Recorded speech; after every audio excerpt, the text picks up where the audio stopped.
A story is more than just a plot. It's an architecture. The real question isn't just what happened, but how was it told? Because how a story is told fundamentally shapes what that story means. Narrative technique isn't a neutral container for events.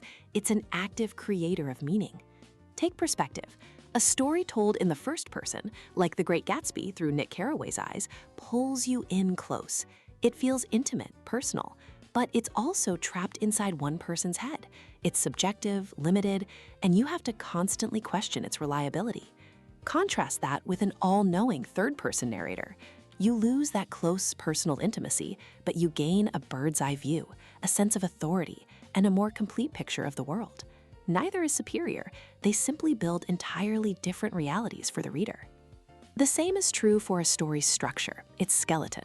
A neat chronological timeline can suggest the world is orderly and comprehensible, but a fractured nonlinear narrative jumping through time might suggest that experience itself is chaotic, that memory is a broken mirror.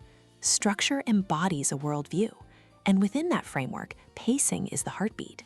When an author slows down, lingering on a detail, they're putting a spotlight on it, telling you this matters. How Gatsby slowly builds towards revealing the past makes that revelation feel monumental, far more than a simple flashback ever could. So when we compare these techniques, we're doing more than just spotting literary devices. We're reverse engineering the author's choices. We see how a specific perspective or a fragmented timeline wasn't an accident, but a deliberate decision designed to make us feel and think in a particular way.